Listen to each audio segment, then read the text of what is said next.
This works nice if you can grab your user and twist their arm and give you some, and force them to give you some relevance judgment. So what happens if you don't? Could you do it automatically? This is something known as pseudo-relevance feedback.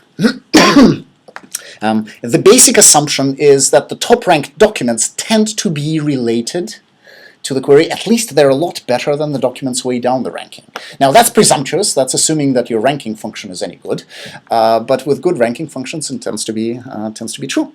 So what you could do is you could instead say, instead of waiting for the user to label some things, I'm just going to automatically assume that the top-ranked documents are relevant and use those documents in a Rocchio formulation.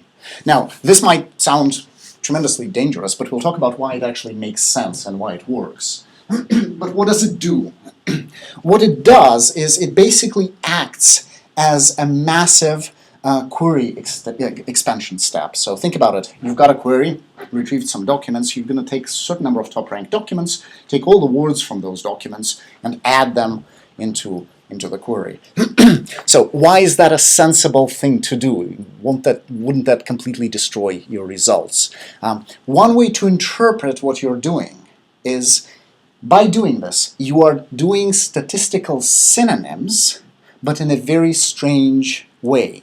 Usually in statistical synonyms you have one word, angry birds, right, A and B.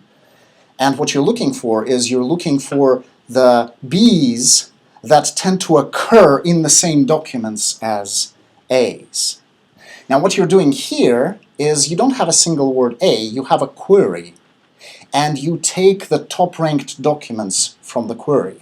So the top-ranked documents are usually the ones that contain most of the words in the query. That's because our similarity functions are additive. The more query words the document contains, the higher up in the ranking it's going to be. So the top-ranked documents are littered with as many query words as feasible.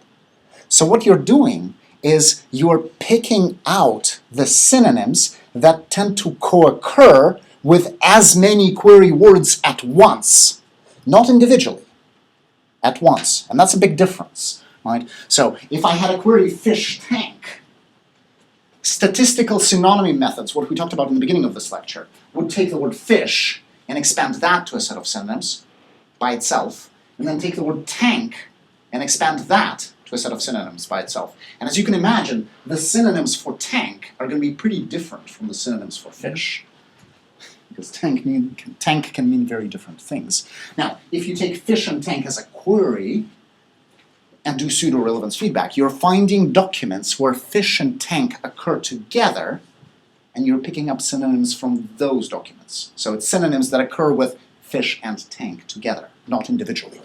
So that's the strength of this approach. Now, so that's a high-level thing. In practice, it's pretty complicated, but you get really good results with this.